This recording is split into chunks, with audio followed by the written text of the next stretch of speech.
My name is Harriet McBride Johnson, and I'm in Charleston, South Carolina. I'm a lawyer in solo practice, and my practice emphasizes disability issues. And in addition to that, I write, speak, and try to organize on occasion.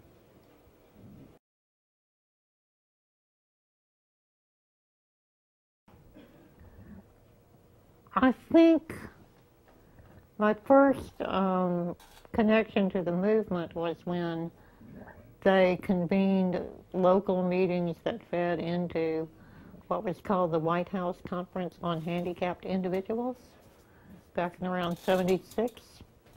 And I went to my local community forum, and from there met some folks, talked to some people, and I was selected to be a national delegate.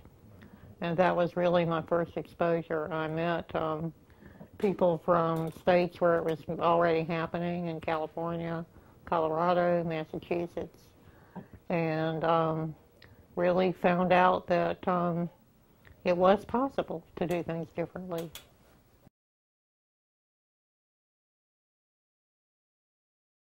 I was very impressed with Ed Roberts, Judy Humans, people whose name I don't remember, who I had a meal with or shared a long line at the elevator, where we just talked about our lives and what we were doing. And from there I did a lot of reading and really got kind of fired up that the way it's always been is not the way it has to be.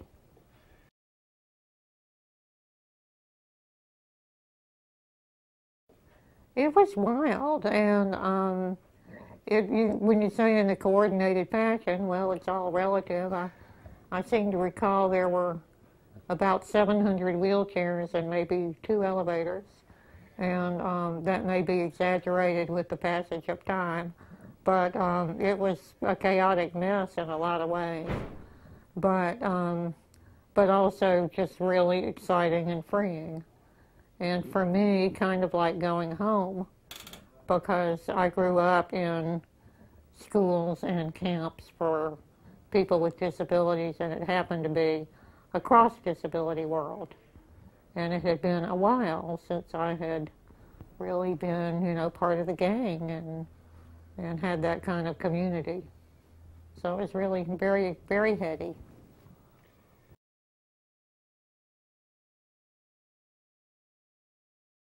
Well, I think they're like any other form of ghetto. They shouldn't exist. They're an injustice and a wrong. But inevitably, they build community. So like a lot of people from a lot of different kinds of ghettos, there are very mixed feelings, but I really developed a sense of we-ness with other people with disabilities. And not just the obvious cases that look like me, talk like me, etc., but people with mental retardation, crazy people, blind people, deaf people. Those, to me, are my home folks.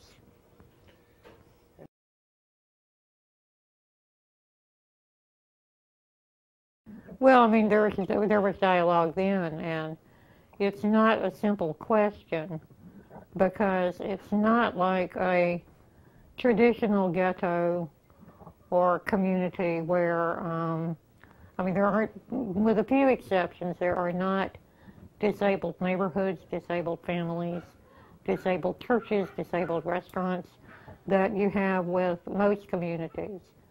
Our community was, in the beginning, a community of exclusion. It grew up in institutions of various kinds. It was a product of segregation.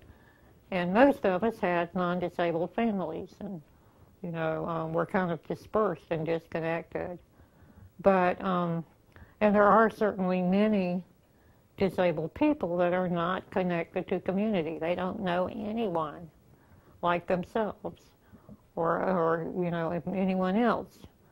But for some of us, there is community that's very real and very powerful, and I never feel totally at home anywhere else.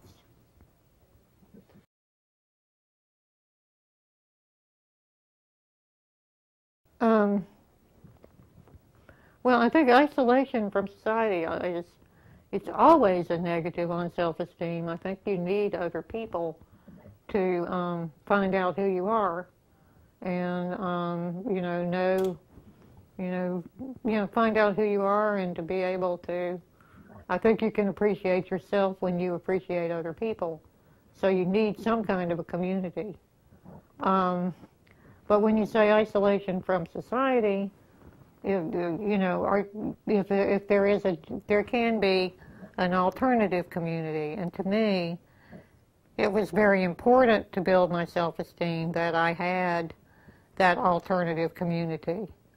Growing up, my best friends were literally people with disabilities, not some of them, all of them, and because I knew they were good and valuable, they were funny, they were helpful, they were, whatever they were with their disabilities, it was pretty easy for me to know the same thing about myself. While if I had been in the non-disabled community exclusively, I think there's a greater likelihood that I would have judged my deficiencies a lot harder.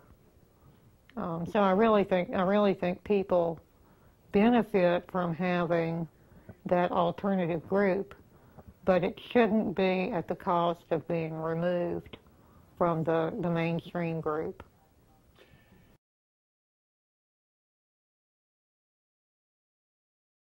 Early thoughts. It's just a constant fact of life and always has been. I know when I was very, very small, a couple of the aunts, the maiden aunts, would lavish presents on me. And my mother actually told me, well, they feel sorry for you. They feel sorry for you. And they shouldn't, she said. And so from a very early age, I knew that people had weird ideas about me and the world was wrong about me. That's something that I think most children don't realize, that grown-ups can be wrong and the whole world can be wrong. So that's just been a constant thing. And it's something that I typically don't notice because it's been constant until maybe some new non-disabled person comes into my life and, we're walking around town and the other person is like, do you always get stared at? And I'm like, well, yeah, sure. And I realize, okay, that doesn't happen to everyone because I've never lived any other way.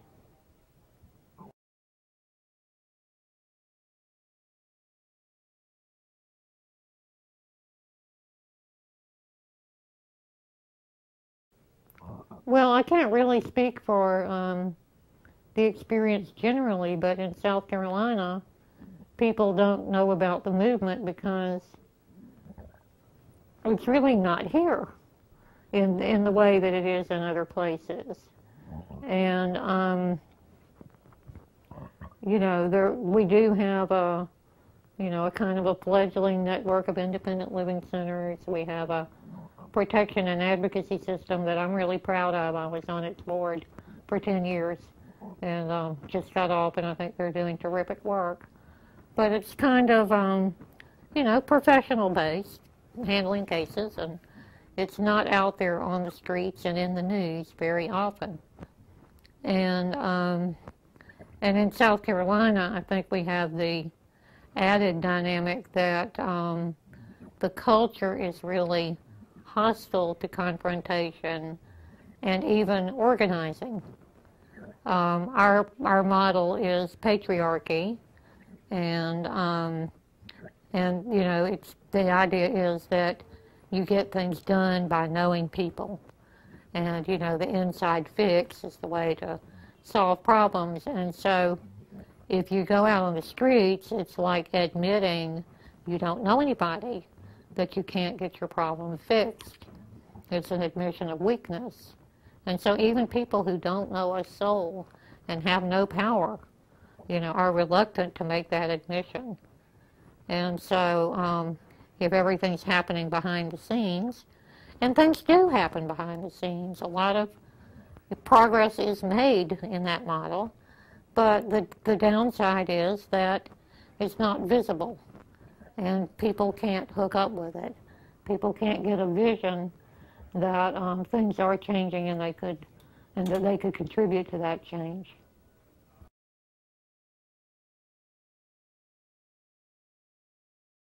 Well, a fairly recent development that was significant here was the Olmsted Supreme Court decision. And there was this organizing going on around the country around the fact that the attorney generals of various states had signed on to a brief saying basically that states ought to be allowed to confine people in institutions who don't want or need to be there. And a lot of us found that to be a pretty outrageous position. And as you know, the court was being asked on the other side to rule that institutionalization is segregation, and segregation, last time I looked, was discrimination, and that discrimination violates the ADA. So that was the issue, and a lot of attorneys general were on what we thought was the wrong side of that. And South Carolina's attorney general at that time was a man named Charlie Condon, who was very, very famous as an advocate of states' rights on a variety of questions. In fact, a lawyer friend of mine with Supreme Court connections said that, you know, the high-powered federalism lawyers called the most extreme states' rights position Condon-esque, you know, that he had his own adjective. And so a small group of us took it upon ourselves to basically give Charlie a hard time about being on the wrong side of that brief. And we got a meeting with some of his people, again, doing it the inside way, and we made our pitch, and we were politely heard, and, you know, it was clear that we were going to get blown off. We'll get back to you. Thank you for sharing your views, blah, blah, blah. And I got a wild hair, and I said, well, we need to know by day after tomorrow because I'm having an event at the state capitol, and I need to know what to say about the Attorney General. I had no plans to do that, but having said that, I went and took out a permit, and he wound up pulling off the brief the next day. And it was like 2 days before the oral argument, and I would like to think that the justice is getting a letter that this position was too extreme, even for Charlie Condon. I would like to think that that made a bit of a difference.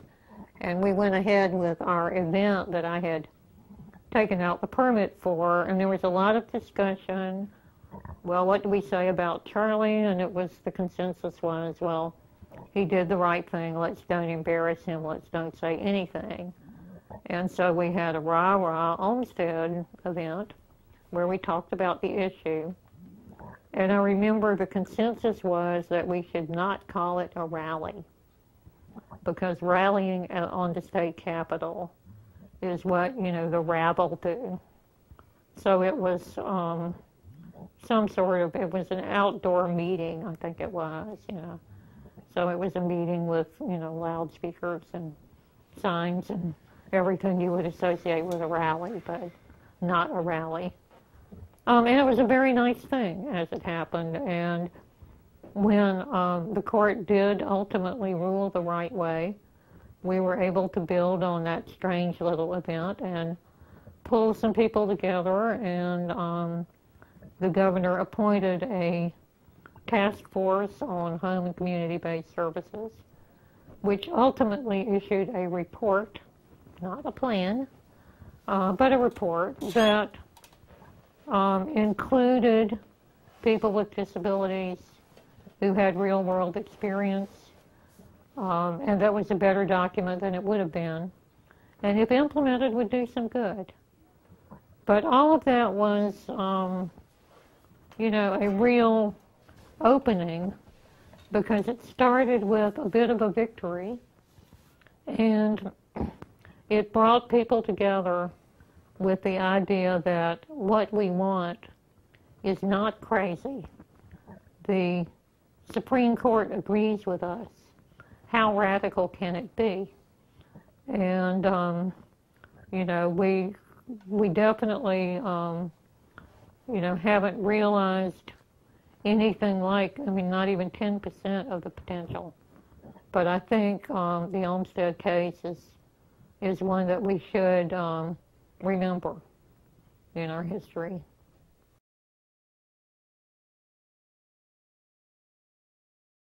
Yeah. And I'm really not familiar with the current incarnation of Mikasa. I don't know what that means at the moment, but as originally conceived, Olmsted goes beyond Mikasa to create a general right rather than carving out a percentage of the long-term care budget. I think Olmsted gives us a hook to say, we don't want 25% of the long-term care budget. We want it all. That's what we should be saying. We want it all to serve people where they want to be. And it's pretty powerful stuff, and it has the seal of approval from a very conservative Supreme Court, so that's cool.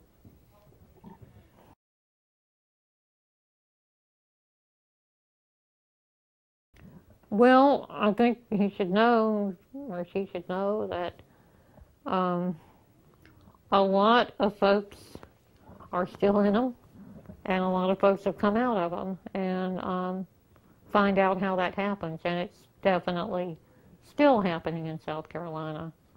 It's scary, but kids ought to know that it's more likely than not to happen to them in this state if they're unable to get in and out of bed unassisted.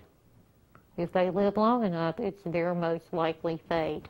It's my most likely fate because that's what the government will pay for without a lot of hassles. And I grew up knowing that because I saw members of my peer group go in one by one, and in one memorable occasion, there were 4 kids from my school who graduated into an institution. They had caps and gowns and graduated them out of my school into an institution. And so I knew that it was a real risk that I could not turn my back on if I want to be free. And I think most disabled folks, like other folks of all ages, live in denial. If we don't think about it, it won't happen. But we do need to know.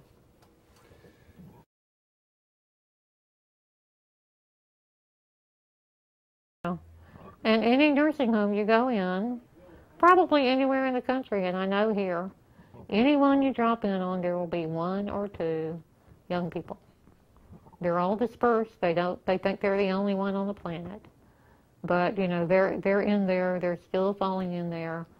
And, of course, it's an equal tragedy that all those old people are there. What a way to end your life. None of them want that.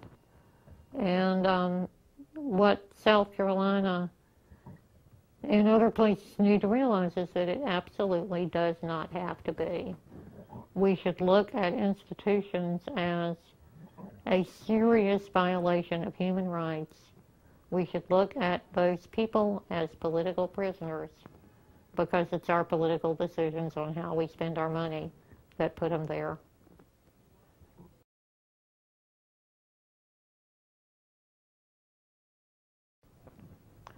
Well, to me, you kind of have to work on 2 fronts. You have to do what you can do to keep yourself free. And that means, putting together your financial resources, whether they're benefits, work, a combination of the 2. Your social networks, most of us depend a lot on volunteers of one form or another. More than we ought to have to, but we do have to. Put together everything we can to function, to be connected, to have people care about what happens to us, and be willing to go to bat for us when the chips are down. because we've all, we all think, well, I'll take care of myself. But a lot of times people fall in when they have been in a car wreck or when they're sick, and they're really not able to keep it from happening. So having those networks of people where somebody else would be standing by and saying, absolutely not, it's not acceptable. We have to come up with something else, and who will fill out the forms and throw fits and do whatever it takes. I mean, I think we really have a duty to worry about our own individual freedom. But beyond that, we have to realize that none of us can really be secure in our freedom until we all are. And we need to hook up with anybody who's doing anything to say, our long-term care dollars need to be available where people need them and want them. It shouldn't be all or nothing. You shouldn't be totally dependent on the state for all your needs or have no help at all. If you're getting by, but, a little bit of help here and there would enable you to continue to get by, give people that. Don't wait for caregiver burnout and abuse. Nip it before people are overextended. And we have to do the politics, and and I'm in favor of taking to the streets on occasion, telling people the truth. One thing I do is I am very upfront about the fact that I don't put on my own clothes. I don't wipe my own behind. People are really flabbergasted that know me as an attorney. Well, how can this be? You practice law, how can this be? And I'm like, well, they're two different things. And so people need to understand that reality and break through this notion that, when you need help, you lose control and you're no longer a full person worthy of being included in the community.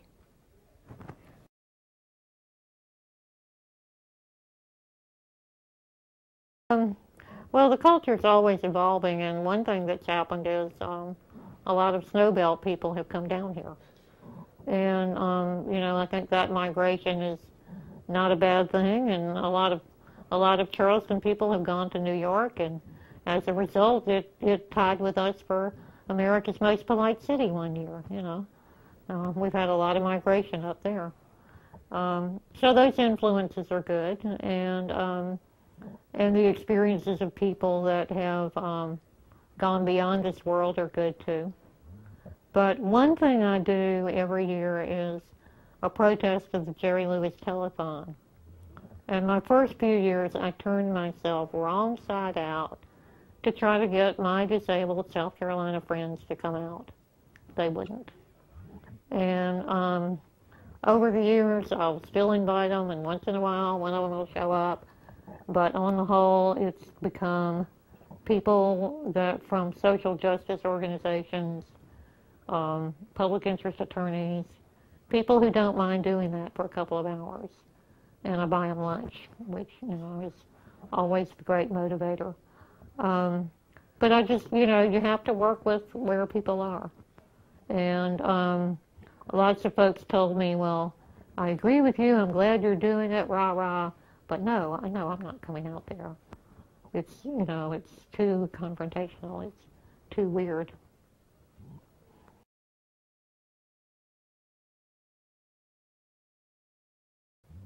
Well, I don't know. In the Crip school that I went to, I was there in 1969 when the hospital across the street from us, the non-professional workers went on strike. And it was a big deal. And we rode by their picket lines every day and gave them the victory signs. Our school was totally racially integrated when most schools weren't. And so we were affected by the civil rights movement, but we were children, and I mean, there was no question of actually doing anything. But we would joke around, we'd hear about sit-ins, and we'd be like, yeah, we wheelchair people, we'd be good at that, ha, ha, ha. And, different things like that We ought to do that. We're segregated, ha ha ha. But it wasn't anything real. It was a joke. It was not a joke, but a fantasy. And we had no idea that at that very time, people in California were sitting in here and there, and it wasn't ha ha ha. It was real. So I mean, I don't really remember, a notion of a disability civil rights movement until after the White House conference. And I guess the first time was only like a month before, but the Section 504 sit-ins making the national network news were the very first time I saw these other people in other places doing things. And, it was all of like 30 seconds. But it was so delightful. It was so wonderful to think that people were out there demanding equality. And, I mean, obviously they were right.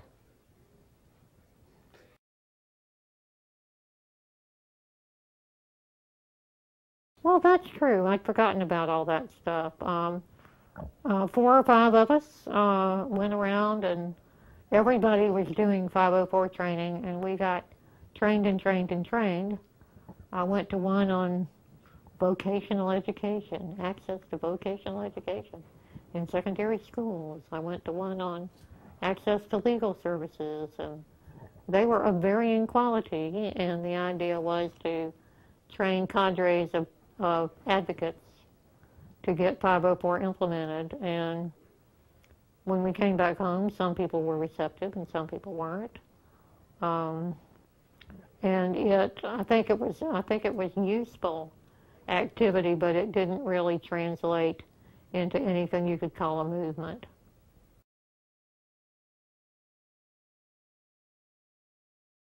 Yeah, and when I said earlier about the insider approach, that's how things were done. And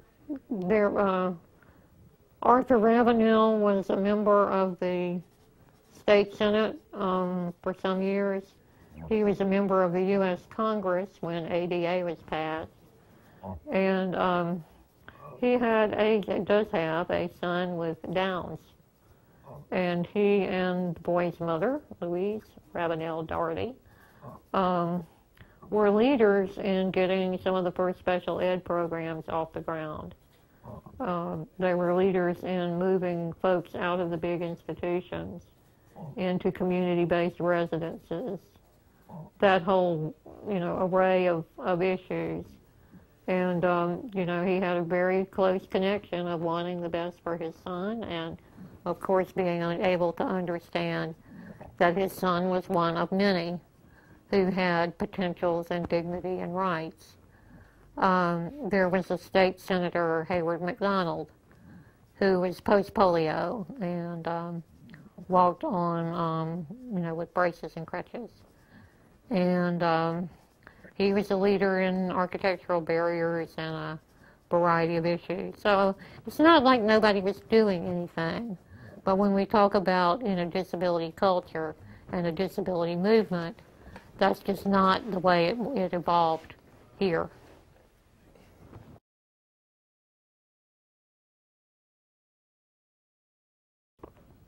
My family is fairly chaotic, and which I think was kind of a lucky break for me. I did not have overprotective parents. I'm one of 5 children, and we were largely kind of expected to fend for ourselves. And that had advantages and disadvantages, but I think for a disabled child that can really be kind of an advantage to be expected to fight your own battles and deal with your own mess and, get things done. There was, I think, there was a certain amount of stress in the early years when the doctors had them believing I was apt to die any minute, and periodic bouts of illness, but I think on the whole, I was less trouble to my parents than my 4 siblings because they kind of knew where I was and what I was doing. The disability did limit the ease with which I could get into trouble.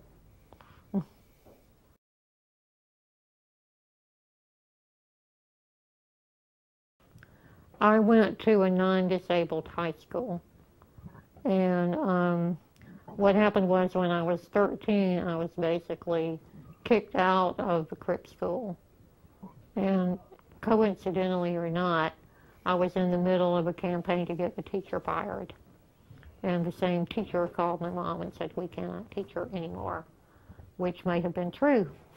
But anyway, at that time, this was 1970, before what is now IDEA, the public schools offered 1 day a month of homebound instruction, and none of the private schools, parochial schools, would even talk to my parents about taking me when they found out I could not go to the bathroom unassisted. It didn't matter that I had been restricting my fluids for years and don't go to the bathroom during the day. I still don't.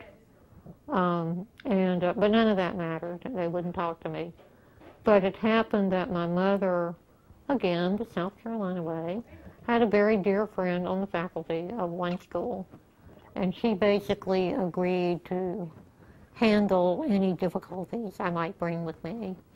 And so it was a college preparatory school. In fact, its name was College Preparatory School, that where normally you had to take an entrance exam and blah, blah, blah. And they let me in anyway, and I had spent all my years at Crip School basically writing book reports, because that's what I like to do. So that's not a bad foundation for going into the 9th grade anywhere. They kind of assume you don't know anything else, and so I did that curricula through the 11th grade. And then I went to a college where my mother taught. And again, this was before Section 504. And it was the only accessible college in South Carolina. It was a Baptist school, and they had decided to make it accessible, from some sense that this was a Christian thing to do. No legal obligation. And so they happened to be accessible, and my mom was on the faculty, and I wasn't asking to stay in the dorm. That would have been impossible. So I was able to go there. And that school was actually a lot less fancy than the high school I had gone to. It was, an open admissions kind of place, and so I was, very well prepared by that time.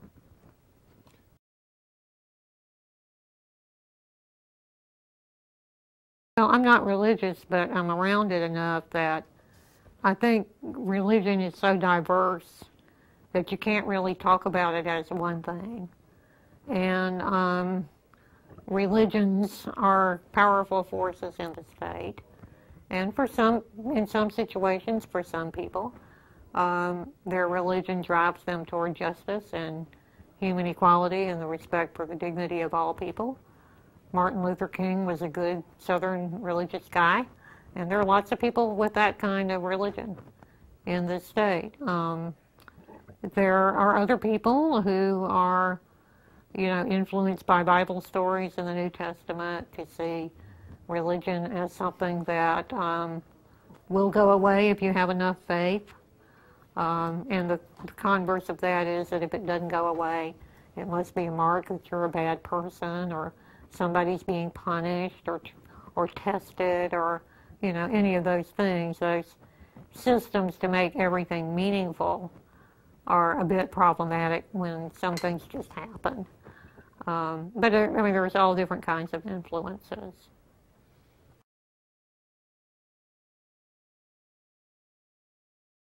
There was no fight, except, a bit of one in Columbia.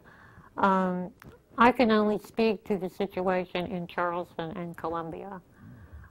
In Charleston, we got a fully accessible bus fleet in one fell swoop because our mayor, who is a great mayor, made a deal with the city of Atlanta that they would buy a bunch of new buses for the Olympics in '96, I think it was, and then sell them to us.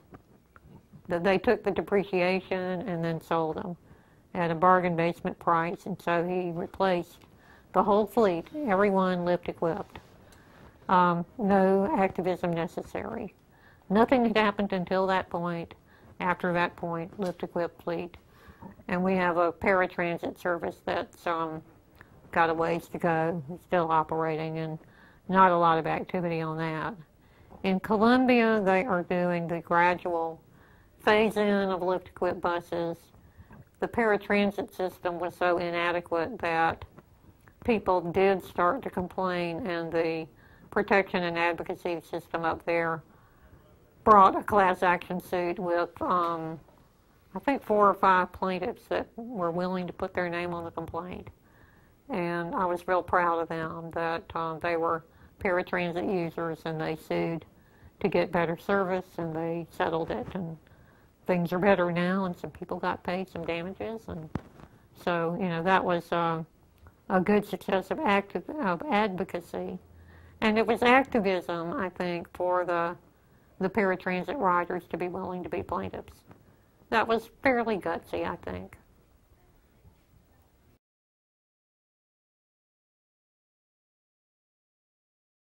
It's tough, and whenever any of my movement friends from other places come to visit, I have to practically make them sign a legal document that they will not blame me personally for all the access problems.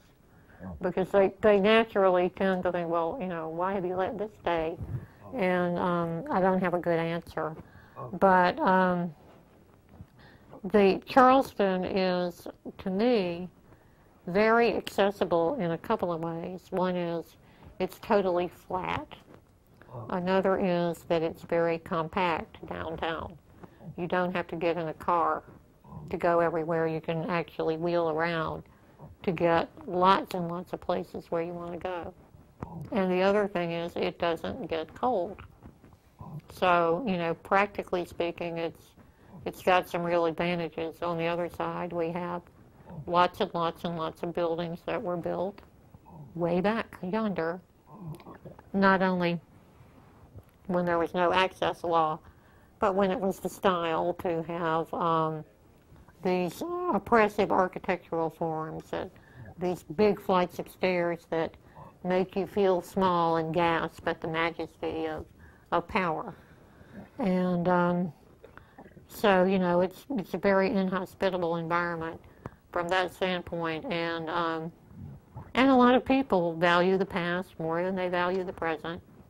They think that because their building is old, it's grandfathered in, and I go around telling people there is no grandfather clause, and a lot of times things can be done.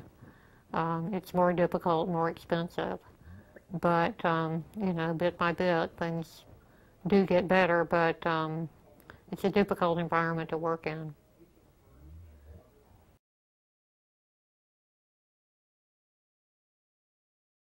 Well, we had one just last week, which we shouldn't have had to have had.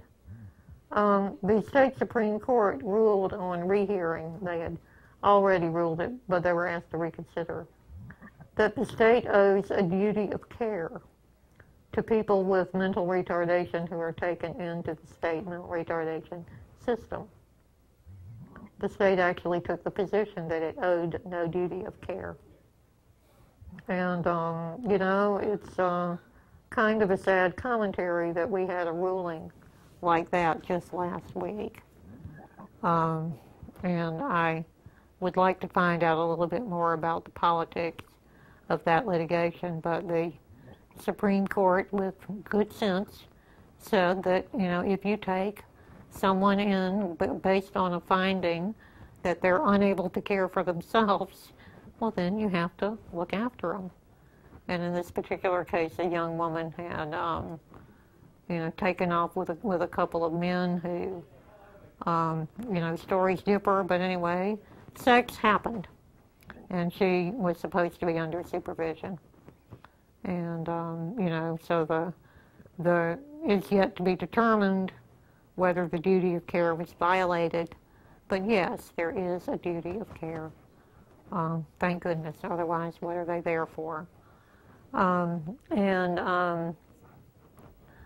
I can't think, what other landmark cases there may have been. Typically, we follow federal law rather than, being out there in the vanguard.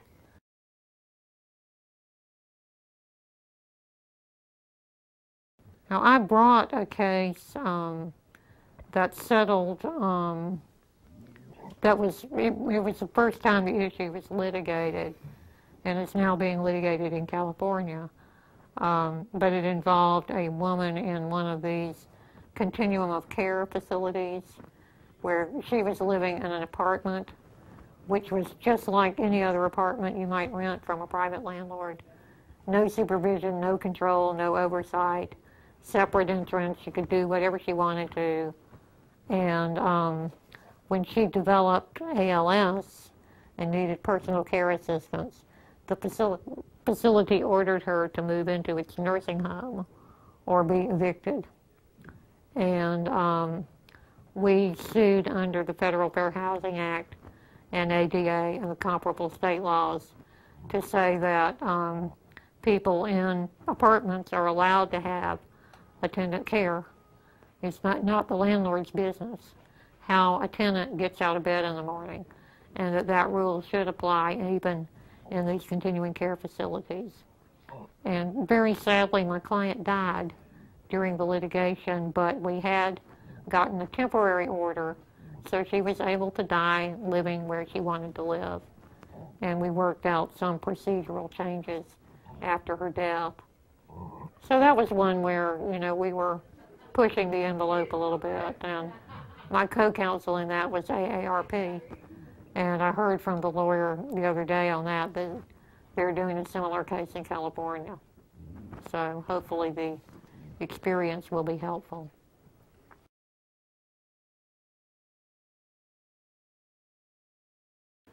I guess the one that pops in my head is Kermit L. Short. Kermit, like Kermit the Frog. And Kermit died in 2005, I believe around March. And he had, he was injured when I was 2 years old, so that was 1959. He had a very long run as a high quadriplegic, and was, at the time of his death, the director of the South Carolina Spinal Cord Injury Association. Kermit liked to call me his little sister in disability because I had been born disabled when 2 years before he became disabled as a young man. So I was always his big sister in disability. But Kermit had a career in the VA hospital system. He was the chief fiscal officer for the VA hospital in Columbia until he retired. And he told me that all those years, it was all he could do to do his job and take care of his body. To do the whole quad routine, to get his clothes on, to move his body from place to place, to feed it, to deal with its waste, all that stuff. And he worked and he took care of his body, and that was all he could do for all those years. And when he retired, it was like a kid let out of school. And he had an activist spirit, and he was probably one of the ones that voted to call our Olmsted event a rally rather than a meeting. That was okay with him. And he had a brilliant logistical sense that I think came from all of his years of quad survival. He could always tell you where to park. If there wasn't a good place, he would get the cops to bag a meter for you.